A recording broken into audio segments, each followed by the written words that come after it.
След всяка една оперативка работата и процеса вървеше много по-добре и самия отбор, самия тим, персоналът се натъкми много добре и горе-долу в края на сезона, последните 1-2 месеца нямаше нужда просто да правим оперативки, защото те вече знаеха много от нещата, процеса на работа и това, което ни интересуваше, бяхме го изчистили до такава степен, че нямахме проблем.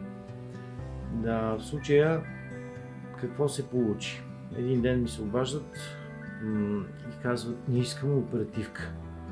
Викам: и то, ние всичко си знаем вече и такова. Не, ние искаме оперативка, просто ни липсват. Така че това е да имаш едно свикнение и да направиш своята дисциплина в живота. И наистина има нужда от това нещо, независимо колкото излишно да ти се струва. Дисциплината е много важно нещо, както съм го казал и преди малко, както ви казах. Така, тук е момента пак отново да благодаря на тези, които са ме последвали, а пък тези, които не са, могат да го направят и да ме подкрепят. Благодаря ви за това. Така, какво исках да кажа за системата? Защо пак се връщам на тази тема? Защо не вярвам в системата? Защото в края на сезона оставаше около време, порядъка на месец време оставаше да приключи сезона и хотела и мениджмънта на хотела просто бяха принудени да назначат хора от бюрото за труда. Което няма нищо лошо, нали? Един вид като обучение и така нататък. В края на сезона вече всичко беше окей.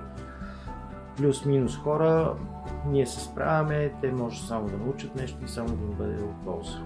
Единственият проблем в цялата история беше това, че аз съжалявам, че не съм го направили по-рано. Трябваше да бъде по-рано, защото може и да спасе един човешки живот. Съжалявам за една колежка, лека и бърз, която беше от тази програма. Жената имаше 3 висши образования. И беше толкова депресирана. Човек с 3 висши образования на бюрото по труда и го карат да бъде all-inclusive сервитьор. Страхотно. Не издържа просто на депресията и се самоуби. Аз съжалявам за това, че не можах да й помогна да сме се срещнали по-рано, защото работата ми с хора така ми помага да усещам нещата и да виждам малко по-надалеч в ситуациите. Но с нея се видяхме само за 1-2 пъти, не повече. Аз видях, че тази жена има проблем, но тя не ми позволи да й помогна.